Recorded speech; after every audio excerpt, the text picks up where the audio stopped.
Le but de tout éleveur, c'est que ça marche, c'est que ces animaux s'épanouissent, grandissent bien. S'il le fait pour le lait, qu'il y ait du lait en abondance. S'il le fait pour les œufs, qu'il y ait des œufs en abondance. S'il le fait pour la viande, que les animaux soient en forme et il y a de la viande en abondance pour pouvoir satisfaire le marché. Nous, au niveau de la ferme S2A, nous faisons les moutons et les chèvres et on met l'accent particulier sur les moutons parce que c'est un produit qui est vraiment apprécié dans le milieu où je vis et souvent pendant la période de grandes fêtes musulmanes et chrétiennes, les gens, la demande est importante pour ces sujets. Donc, on fait les moutons à notre niveau. Aujourd'hui, je vais parler encore de comment on s'occupe des petits à notre niveau. Et il y a une chose qui est importante aussi à savoir, c'est que quand on fait ces vidéos, on vous parle des expériences que nous avons à notre niveau, de comment on fait pour que ça marche à notre niveau, pour vous amener à comprendre, à voir qu'on peut le faire de cette manière également. Et je le dis toujours dans mes vidéos, ma chaîne, c'est une chaîne de partage d'expériences et j'aime aussi recevoir les expériences que vous avez à votre niveau et ça m'aide beaucoup, énormément à pouvoir améliorer au niveau de ma ferme.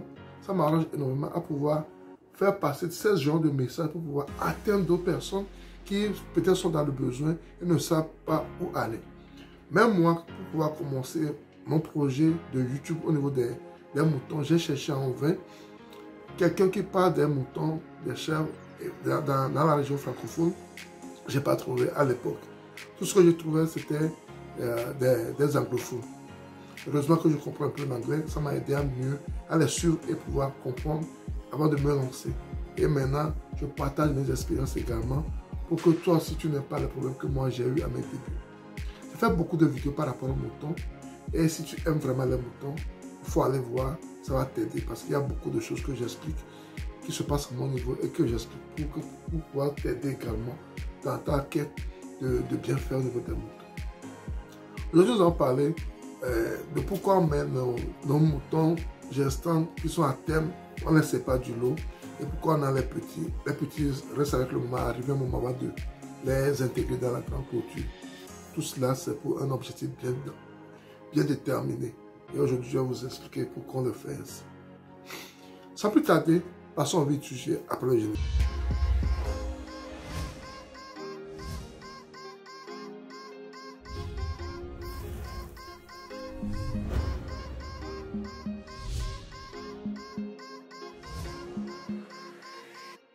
Si tu me découvres pour la première fois, mon nom c'est Sabi Aliati. Et sur ma chaîne, nous parlons d'investissement en général en agriculture et en élevage. Cette thématique te sera importante également, tu as deux choses à faire. Abonne-toi à notre chaîne Ezoragou, clique sur la cloche de notification pour ne plus rater nos vidéos à chaque fois que nous en publions. Ensuite, partage-le au maximum pour qu'elle puisse atteindre plus de personnes. Quand on a besoin d'un grand nombre de personnes pour pouvoir faire passer ces messages, pour pouvoir aider l'Afrique à pouvoir s'auto-suffire, à pouvoir s'alimenter d'elle-même. On n'a pas besoin des gens pour nous nourrir parce qu'on a tout pour pouvoir le faire nous-mêmes. Un pouce également, c'est très important, c'est ce qui permet à YouTube également de diffuser nos vidéos à plus de personnes. Nous aimons beaucoup les moutons, vous le savez, on fait beaucoup de vidéos sur notre chaîne par rapport aux moutons. Et aujourd'hui, je viens encore par rapport aux moutons. Je vous avais dit à notre niveau, on met les moutons ensemble, les femelles avec le mâle qu'on choisit pour la production, il reste avec les femelles. Après un mois et demi, quand on sait que les femelles sont gestantes, on sort le mâle.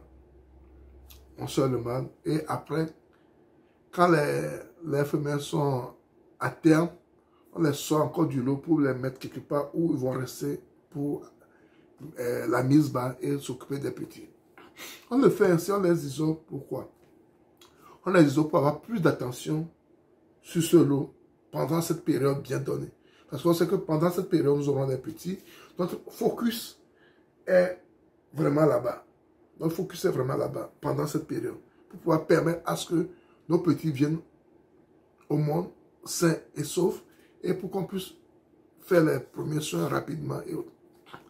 Et quand on le fait ainsi aussi, quand on les sort du lot, ils n'ont plus de privacy. Ils n'ont plus de privacy. Ils ont plus d'endroits bien à eux. Ils ont un endroit bien à eux. Et les petits aussi, le risque d'être piétiné par le lot est vraiment réduit. Le risque d'être vraiment piétiné par le lot est vraiment réduit également. Et ça, ça accroît les chances de survie du petit. Ça, c'est un. Et en ce moment aussi, les aliments qu'on donne aux femelles leur permettent d'avoir beaucoup de lait, leur permettent d'avoir du fer, du calcium, pour pouvoir les transmettre à leurs petits dans leur lait.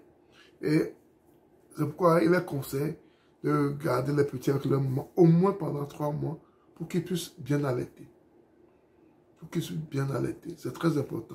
Parce qu'il y a beaucoup d'anticorps dans le lait maternel qui est très important pour ces petits, pour leur survie. C'est très important.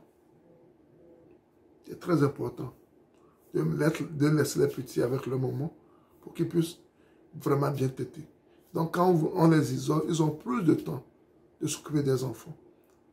Et ça accroît votre chance d'avoir de bons petits en forme qui vont bien grandir. Et c'est ça l'objectif de tout ce que nous faisons ici, sur cette chaîne et au niveau de la FM. Ça, ce sont nos expériences personnelles que nous vivons, que nous pratiquons. C'est très important, je le dis toujours, de s'ouvrir aux autres dans son métier. Quand tu t'ouvres aux autres, tu apprends des autres également. Moi, je le dis, il y a beaucoup de gens qui font la même chose que moi. Il y a des gens, il y a un monsieur qui fait spécialement que les canards. Je travaille beaucoup avec lui par rapport à mes canards. Il y a beaucoup de personnes qui font des moutons et chèvres. J'échange beaucoup avec eux. Il y a beaucoup qui font les poules, ainsi de suite.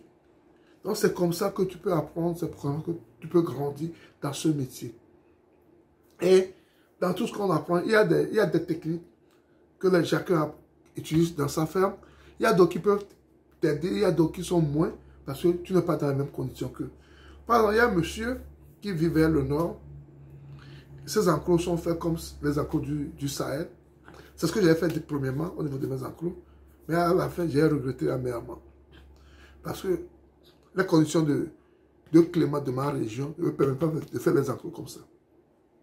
Et quand je l'ai fait, je l'ai regretté. C'est pourquoi c'est bon d'apprendre des autres, mais il faut adapter ce qu'on apprend à sa réalité. Et c'est ce que je n'avais pas fait. Et c'est ce que je n'avais pas fait. Il y a des gens qui font l'élevage dans les conditions de climat que j'ai à mon niveau également. Quand tu suis ces vidéos, quand tu suis des vidéos, il faut voir les conditions de climat de ta région, ça est par rapport à qui? Si c'est par rapport à moi, donc tu vas voir que mes conseils vont mieux t'aider par rapport à quelqu'un qui est dans une autre région où il n'a pas vraiment besoin de certains de mes conseils.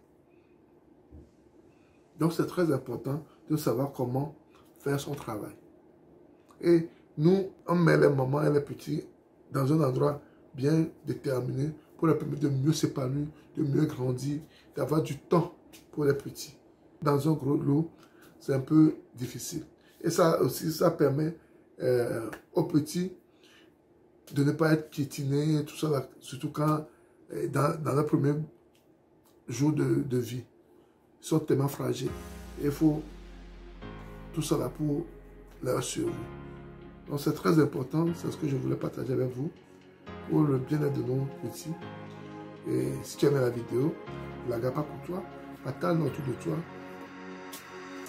pour qu'elle puisse atteindre plus de personnes. Et n'oublie pas surtout un pouce, ça permet à YouTube de diffuser le vidéo à plus de personnes. Et c'était Salut.